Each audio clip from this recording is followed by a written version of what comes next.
What is up, everybody?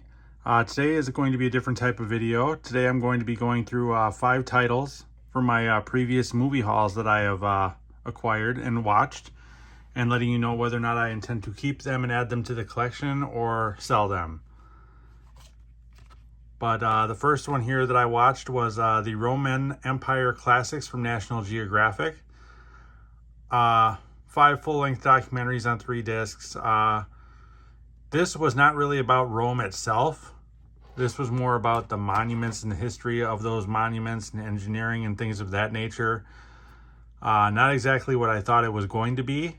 The production on it was really, really well done. National Geographic always does a great job with that. Just not what I was expecting is all. I thought it was going to be more about like the military moves and things of that nature and the expansion of the Roman Empire and stuff like that. But this was more about like Roman living and architecture and history and things of that nature. Still a solid watch though, so I am happy to add this one to the collection. Comments down below if you've ever seen this one before. The next one I watched was Fahrenheit 9/11. This is a documentary, mainly just I'm not a huge Michael Moore fan. Because, they're more opinion-based than fact-based, any of these type of documentaries. But this was just hardcore against Michael Moore type of documentary. So it's just either one side to the extreme or the other. It was a little interesting. The production value was not there compared to Michael Moore's documentaries.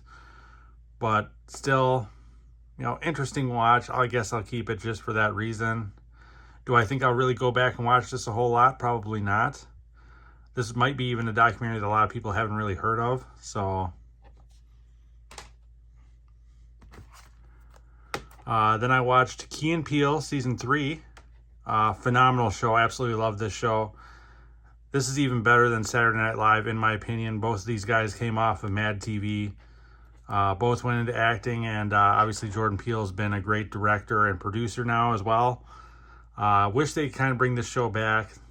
Their comedy always kind of pushed the boundaries of things, but they had so many great skits like The Substitute Teacher and all that stuff that you can find on YouTube here. But oh my God, this show is just a classic. I hope to get this entire series. So very, very, very happy to add this to the collection. Next I watched UFC, what is this? 164, I believe this is. Henderson and Pettis. Had not really watched a lot of UFC before, so this was kind of a first for me. A lot of my friends are really into it, so I decided to kind of give it a go and see what it's about. I probably won't know a lot of the fighters from this, because I'm sure they change from pay-per-view to pay-per-view, so it'll be really hard to keep tabs on all of them. But there were some good matches in this. Pettis and Henderson only lasted a round, so that was not that great. Frank Mir and Josh Barnett was okay. But Chad Mendes, he is really, really good. Comments down below whether or not he's a great UFC fighter or not, I have no idea.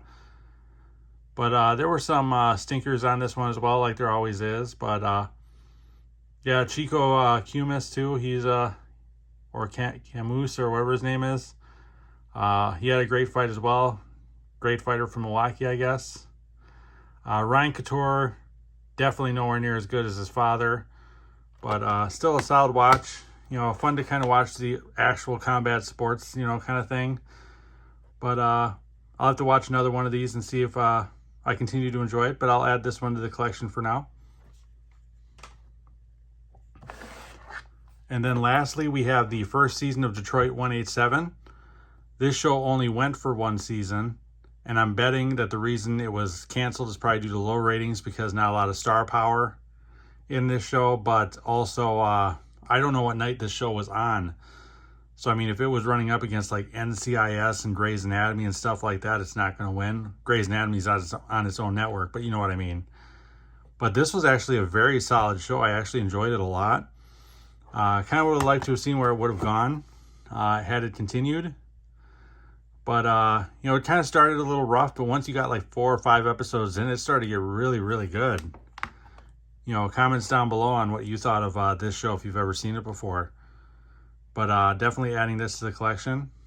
But that does it for this video. If you like content like this, please like and subscribe. Your support is much appreciated. I am also over on Letterboxd. The link to that is in the profile description of this channel.